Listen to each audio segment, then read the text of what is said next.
Welcome back, everybody. I hope you're doing well. Let's start with Gavin Newsom at a New York Times conference in front of a bunch of CEOs and university leaders and leaders of different sorts, calling out what he describes as necessitating knee pads that he's selling, knee pads to these institution leaders that are bending the knee to Trump or doing something more vulgar is kind of the image he's trying to depict. This is something that Newsom's been calling out for a while. And said coming soon.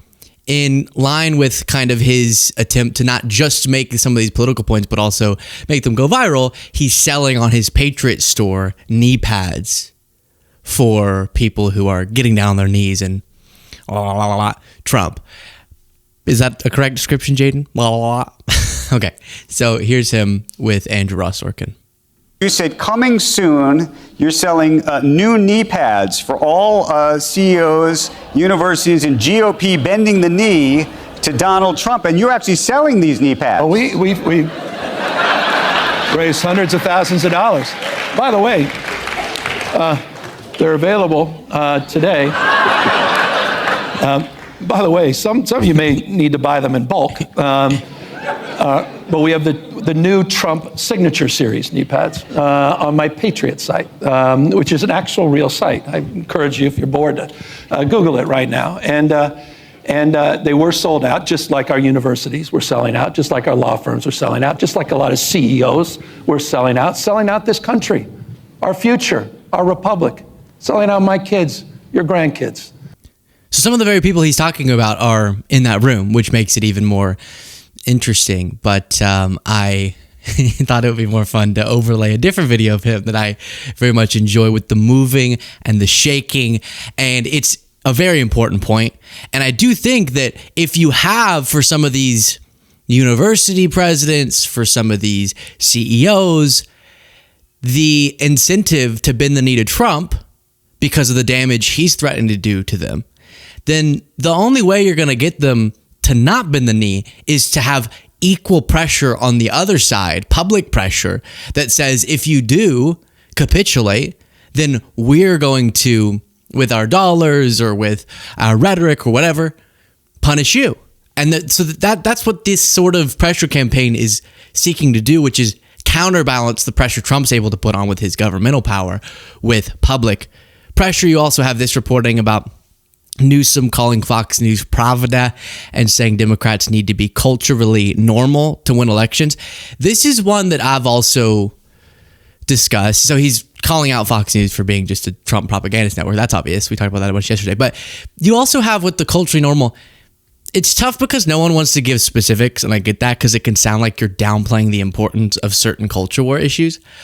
But it is true that Democrats need to put a clear focus on uniting, especially economic issues that people across identity barriers and even political lines can unite around, and put less emphasis on some of the culture wars that we spend a lot of time and energy on. It's not that some of those don't represent a real defense of people and their dignity, but that is where the Democratic Party has, at least in public perception, been seen to go wrong, which is they're too focused on these esoteric kind of fringe culture issues and aren't talking enough about what the vast majority of people are really first and foremost concerned with, being their economic well-being. And there's some truth to that, but also, I mean, a lot of the Republican Party's success is bringing those culture war issues to the forefront of the discussion.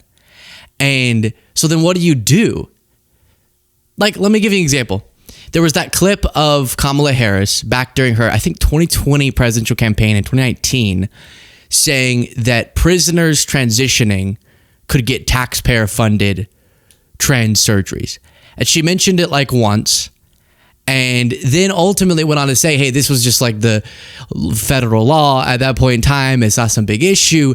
And she was refusing to really engage in any specificity on it and was saying, let's talk about this. Let's talk about that. What I'm talking about. Let's put the emphasis on this. Less random that impacts such a small group of people. What are we talking about? And it didn't work. There were studies about the impact of that ad that Trump played, which wasn't even a clip from Trump or Kamala's 2024 campaign. And it swayed people a lot.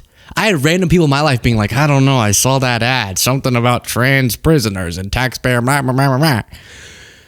Which again was essentially mathematically an irrelevant issue, but represented maybe, I don't know, she just seems irrational because of that. And it wasn't her even bringing that up or saying that was anything a part of her campaign. But the right was able to successfully weaponize it. So in that case, I don't have all the answers. I don't know. I don't know what you do. They're going to pound the culture war drums. They're going to fearmonger about drag queens and whatever. So then what is the response? You stay focused, but that hasn't worked for Democrats a lot in the past. So who knows, but I understand his critique there. And then speaking of Newsom, you have Jesse Waters upset that at that conference, Newsom was crossing his legs like a girl. Click the subscribe button if you appreciate the show. It is free. All you got to do is click, and you help get the word out about this program. Gavin soft launching his run with the New York Times. His legs crossed harder than a pretzel. His hands moving like a cheerleader on Adderall. He makes tampon look chill.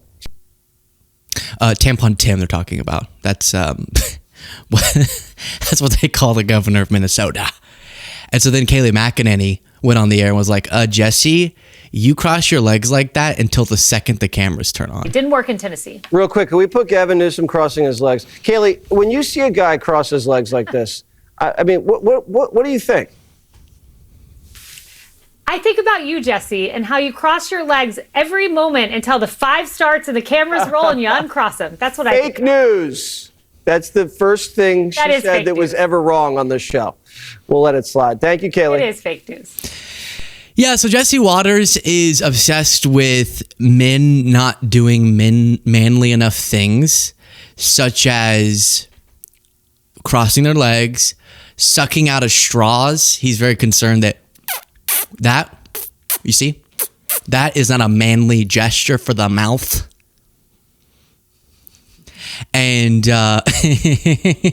it's funny because all of the people, I rarely see your traditional kind of archetypical man's man ranting about men not being men enough. Sometimes you have it, but it's way more frequently, I should say, the Tucker Carlsons, the Jesse Waters, the Stephen Millers. And it's like, y'all aren't what you think y'all aren't what you think you are, number one.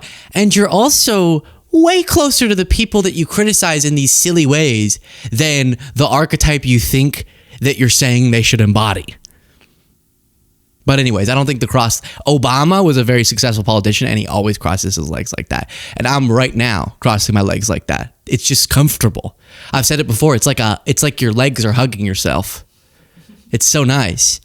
Now, meanwhile, on Fox News, or Pravda, as Gavin Newsom called it, Russian state TV, you have them. Oh no. Okay, so I told you the culture wars, right? Here we go. What has been their big culture war? That the left hates Sydney Sweeney because she's pretty, is their argument. And that they think that's what the left is upset about, is what they're fixated on. And unfortunately, in this case, they weren't able to cover this for a few weeks because it really wasn't a topic. It wasn't in the first place, barely, but it really wasn't. And then I guess on the I've Had It podcast, they made a reference to Sweeney. And that's all Fox needed for another news cycle about how the left can't handle beautiful white women. Media is saying she got a, quote, Mar-a-Lago makeover, and it's driving liberals loco. I have so had it with this pick-me-ass. She wants to appeal to these like right-wing, ethnocentric white nationalists effectively. I mean, I find her embarrassing and pathetic, honestly. She's getting hotter and they're so jealous, right? So they're like, she's so Republican. She gets hotter by the minute, right? And so my advice to all the ladies, our side is better and you get hotter, right? All Republican women are hot. Tell me that's not true. That is true. So when you register Republican, you just get hotter. You do. It's like you get hotter with age. Like you get wiser and hotter. It's like good wine, like the wine you sent. The Fox wine, and that was not a plug. That was just real. It was genuine. It was very genuine. So media claims, I haven't seen the media talk about this. Media, can you take this down? Media claims. Let's see. Sweeney Mar-a-Lago makeover. I have seen the Mar-a-Lago look is very specific. Daily Mail, Sydney Sweeney's Mar-a-Lago makeover has fans in uproar. Miss this. Her bob was straightened out to a metallic sleekness. Sydney Sweeney's hairstylist defends Republican look. If you spend a second and you consider yourself a political pundit on this topic, I think that you're wasting your time. And then someone flagged this clip. Notice Fox News's decision about when to drop their lower third chyron. Okay, just take a look. The media is saying she got a, quote, Mar-a-Lago makeover, and it's driving liberals loco. Some producer said, we need more visibility. We need more visibility. But the whole thing they're trying to depict is that because some podcaster or some Twitter account said, I don't like Sweeney, that this is the issue Democrats are fixated on. But that's supposed to depict an irrational response, right? Why would Democrats be so upset because Sweeney was in an ad or because she's a Republican or something, if she is? But then they are constantly actually running segment after segment upset anytime a celebrity goes the other direction, like Sabrina Carpenter, who is, you know how Trump said Taylor Swift's no longer hot, ridiculous, but is very, to use Trump's term, hot in her popularity right now, is on the up and up, top of the pop star food chain, I'd say.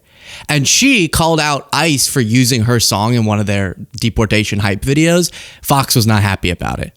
This is also the concert artist who at every show simulates oral sex with her dancers, the male dancers. But I guess none of that is evil or disgusting. The rule book has shifted.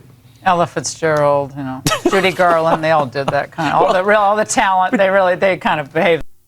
So I guess he's saying at some point she simulates oral sex on stage, and I was trying to find a clip of it just so I could see if he's correct, and here's the clip I found.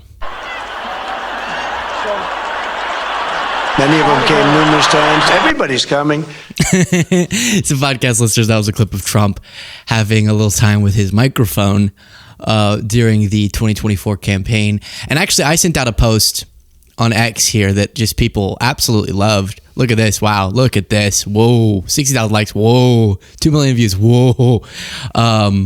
That was MAGA hates beautiful women.